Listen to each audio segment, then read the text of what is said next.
Hello friends, आप देख रहे हैं आपका चैनल शेयर बाज़ार विद आयुष। और दोस्तों बात करेंगे इस वीडियो में सभी आईपीओ अपडेट, जीएमपी सबके बारे में। आज दोस्तों आईपीओ का बड़ा दिन है क्योंकि बीसीसीएल आईपीओ याद रखिएगा आज के दिन आपको क्लोज होता हुआ दिख रहा है भारत कुकिंग कोल का। सो किस तरीके का अभी तक का सब्सक्रिप्शन निकल कर आ रहा है इसके बारे में देखेंगे। आज से एक नया मेन बोर्ड आईपीओ ओपन हुआ है जिसका नाम है अमागी मीडिया लैब्स, उसके बारे में बात करेंगे। एक और नया मेन बोर्ड आईपीओ आपको जल्द आता हुआ देखने को मिलेगा, उसके बारे में चर्चा होगी। तो अपने आप में कह सकते हैं दोस्तों सारी इंपॉर्टेंट इन्फॉर्मेशन आपको इस वीडियो में मिलेगी। तो आप लोग देखिएगा वीडियो को पूरा ज़रूर, लेकिन उससे पहले अगर आपने दोस्तों अभी तक चैनल को सब्सक्राइब नहीं किया है, फर्स्ट टाइम विजिट किया तो ज़रूर सब्सक्राइब आप लोग कर लीजिएगा। सो बीसीसीएल आईपीओ राइट, आज दोस्तों आईपीओ क्लोज होने वाला है। आज आईपीओ का आखिरी दिन है और आज के दिन आपको ये आईपीओ बंद होता हुआ देखने को मिल जाएगा। अभी लगभग दोस्तों 12 बज रही है और अभी तक का जो सब्सक्रिप्शन हमको आता हुआ दिख रहा है इस आईपीओ का, वो कुछ इस तरीके से कि जो क्यूआईपी कैटेगरी है वो लगभग दोस्तों 3.5 गुना सब्सक्राइब होती हुई दिख गई है। मतलब 647 करोड़ रुपीज़ हमको आते हुए दिखे।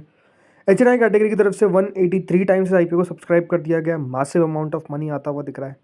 रिटेल कैटेगरी 37 टाइम सब्सक्राइब हो गया है। एम्प्लॉय कैटेगरी 3.5 गुना सब्सक्राइब हो गया है। Share holder category 67 time subscribe हो गया है। तो कुल मिलाकर दोस्तों 56 टाइम्स इस आईपीओ को सब्सक्रिप्शन मिलता हुआ दिख रहा है। मतलब कंपनी को लगभग 45,000 करोड़ रुपए जो है वो अभी तक मिल चुके हैं। यानी अभी तक एक बात क्लियर है कि दोस्तों जो सब्सक्रिप्शन है क्यूआईपी को छोड़ दो बाकी सब कैटेगरीज की तरफ से, तो दोस्तों काफ़ी मैसिव अमाउंट ऑफ मनी आता हुआ दिख रहा है। बहुत इंपॉर्टेंट है कि दोस्तों क्यूआईबी का भी पैसा है। मैं आपको हमेशा बताता हूँ कि क्यूआईबी का पैसा बहुत महत्वपूर्ण होता है। इसीलिए जो आपको मैंने कल कहा था कि 2:30 पे याद रखिएगा फाइनल डिसीजन वाला वीडियो आएगा जिसमें हम क्यूआईबी के सब्सक्रिप्शन के ऊपर ही बात करेंगे। तो याद रखिएगा वो वीडियो 2:30 पर हम अपलोड करेंगे, तो उसके लिए आप लोग चैनल को सब्सक्राइब। उसमें हम ये भी चर्चा कर लेंगे ना कि देखिए शेयर होल्डर कैटेगरी अब जिस तरीके से भर रही है तो किस तरीके का डेटा जो है वो आने का अनुमान है। तो वो वीडियो जैसे मैंने कहा बहुत महत्वपूर्ण होगा जो 2:30 पे आएगा, तो उसके लिए आप लोग नोटिफिकेशन बेल को बिल्कुल प्रेस करके रखिएगा। अब आते हैं अगले आईपीओ पे दोस्तों जो आज से ओपन हुआ है, नाम है अमागी। जी हाँ, अमागी मीडिया लैब्स आज से ओपन हो चुका है और याद रखिएगा 16 जनवरी तक अब ये इशू आपको ओपन रहता हुआ देखने को मिलेगा। ये बात ध्यान रखिएगा, डेट्स में बदलाव हो चुका है सब में, क्योंकि पहले 15 को दोस्तों मार्केट ओपन था, बट अब याद रखिएगा 15 को मार्केट क्लोज हो चुका है। तो एक एक दिन आप कह सकते हैं सब चीज़ें आगे बढ़ गई है। बाकी ₹5 के दोस्तों इस आईपीओ की फेस वैल्यू है। 343 से 361 का प्राइस बैंड है। 41 शेयर्स का लॉट साइज है। Fresh issue plus offer for sale है लगभग 1789 करोड़ का, जिसमें फ्रेश इशू रखा गया 816 करोड़ का, तो ऑफर फॉर सेल है 973 करोड़ का। दोस्तों अमागी मीडिया लैब्स की अगर हम बात करते हैं तो सबसे पहले तो कल कंपनी की एंकर बुक निकल कर आई, उस पर हम चर्चा करते हैं। तो दोस्तों कल कंपनी ने लगभग 805 करोड़ रुपए याद रखिएगा रेस करें from their anchor investors right.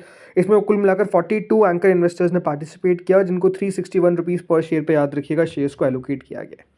अगर मैं बात करता हूँ कौन कौन सा एंकर इन्वेस्टर्स हमको आते हुए देखने को मिले, तो डोमेस्टिक के अंदर SBI, ICICI, HDFC, Aditya Birla, Motilal Oswal, Tata, Franklin Templeton, Baroda BNP Paribas, Amundi, PGIM और बंधन म्यूचुअल फंड याद रखिएगा, ये कुछ आपको नाम आते हुए देखने को मिले जो डोमेस्टिक फ्रंट पर थे।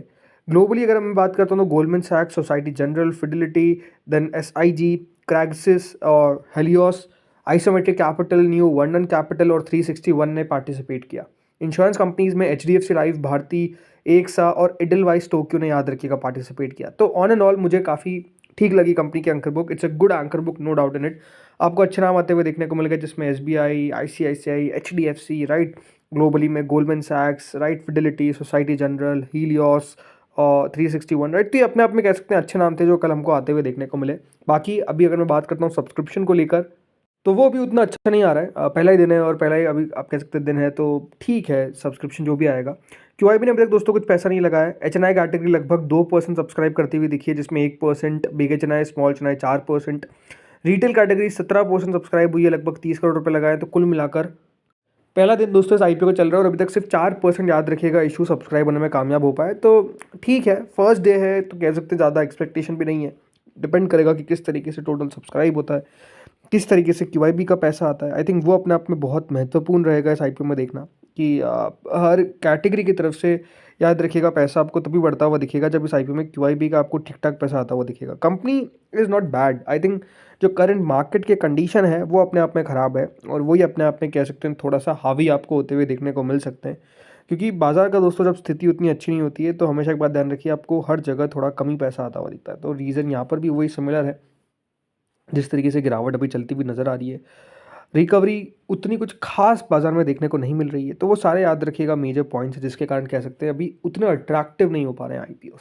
बट आईपीओस की जैसे हमने बात कर रहे हैं, एक और नया दोस्तों मेन बोर्ड आईपीओ आपको जल्द ओपन होता हुआ नजर आ सकता है और ये कंपनी का नाम है शेडोफैक्स टेक्नोलॉजी, जी हाँ, फ्लिपकार्ट के द्वारा बैक्ड कंपनी शेडोफैक्स आपको ओपन होता हुआ देखने को मिल सकता है फ्रॉम नेक्स्ट वीक। अभी एग्जैक्ट डेट्स निकल कर नहीं आई हैं, बट जल्द हमको इसकी डेट्स भी आती हुई दिखेगी।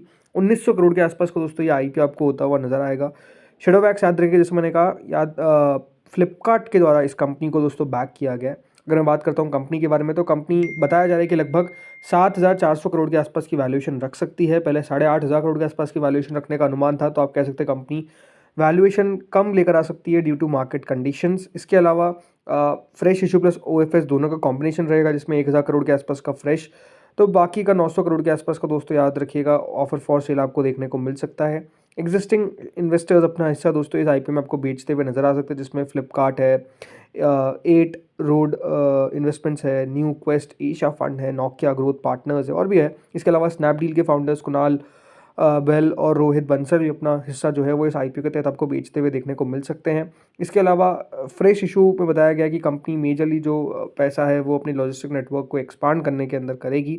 इसके अलावा शेडोफैक्स की रेवेन्यू ग्रोथ और बिजनेस मिक्स अगर देखा जाए तो कंपनी ने फर्स्ट हाफ FY26 में लगभग रेवेन्यू रिपोर्ट किया 1800 करोड़ का, विच इज़ 68% वाई इंक्रीज। और कंपनी का जो FY25 का टोटल रेवेन्यू है वो लगभग 2,485 करोड़ के आसपास देखने को मिला है। तो बढ़िया कंपनी है। वैल्यूएशन के ऊपर डेफिनेटली एक पॉइंट रहता हुआ दिखेगा कि किस तरीके की वैल्यूएशन कंपनी निकल कर आती है, बट मेजरली दोस्तों ये आईपीओ आपको नेक्स्ट वीक से ओपन होता हुआ दिख जाएगा।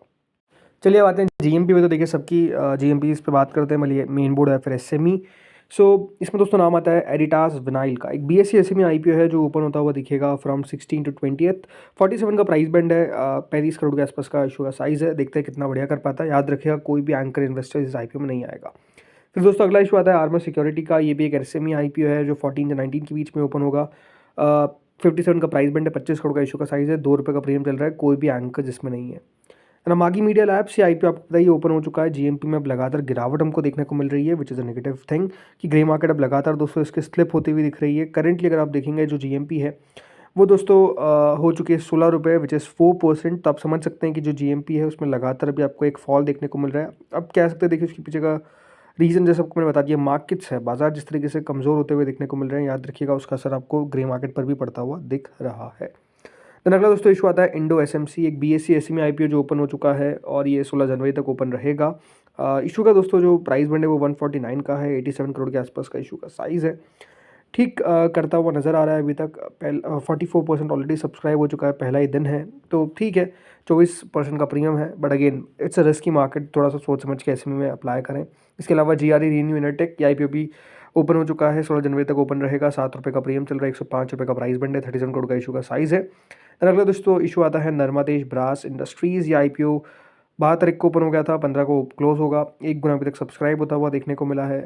15 मतलब आप याद रखिए 16 हो गया, राइट, तो डेट्स आपको बढ़ती हुई नज़र आ जाएगी। बाकी ठीक है, क्या करता है देखते हैं। यहाँ पर याद रखिएगा कोई एंकर्स नहीं है, तो थोड़ा सा रिस्की है ही। देन हवाना इलेक्ट्रो सिस्टम से आईपीओ भी क्लोज होता हुआ नजर आएगा 14 को। 33 करोड़ का इशू का साइज़, ऑलरेडी 8 टाइम सब्सक्राइब हो चुका है, 27% का प्रीमियम चलता हुआ दिख रहा है। इस आईपीओ में एंकर्स थे। इसके अलावा डेफरिल का आज क्लोजिंग होने वाला है, सब्सक्रिप्शन 32 गुना के आसपास देखने को मिल रहा है, ठीक है। देन अगला आता है भारत कुकिंग कोल, यहाँ पर आप समझ सकते हैं 46-47% का प्रीमियम आपको करेंटली चलता हुआ दिख रहा है, बढ़िया है। ये देखने वाली बात है कि दोस्तों प्रीमियम कितना टिकाऊ है, राइट। सबसे बड़ा सवाल तो वही है कि बंद होने के बाद कितना प्रीमियम बचेगा। बाकी 2:30 पे जैसे मैंने कहा वीडियो आएगा ही, जिस बहुत महत्वपूर्ण वीडियो रहेगा, फाइनल डिसीजन वाला। देन इसके बाद अगला दोस्तों इशू आता है विक्ट्री इलेक्ट्रिक, की आईपीओ का अलॉटमेंट हो चुका है, बाकी लिस्टिंग होगी 14 को। इसके अलावा यजुर फाइबर्स की लिस्टिंग होगी 14 को। आज लिस्टिंग हुई गैबियन की, 38% का प्रीमियम था, बट लिस्टिंग हुई एट ओनली 10%। तो आप समझिए कि लिस्टिंग कितना आपको कम होता हुआ देखने को मिला ग्रे मार्केट के हिसाब से। और मैंने कहा उसके पीछे का रीज़न सिंपल है, बाजार की गिरावट, राइट, तो उससे थोड़ा सा बच के रहना है। तो दोस्तों इस वीडियो में तो इतना ही था। होपफुली आपको वीडियो बढ़िया लगा होगा। अगर अच्छा लगा तो लाइक कर देना, चैनल से पहली बार जुड़े सब्सक्राइब कर देना। Thank you friends for watching this video.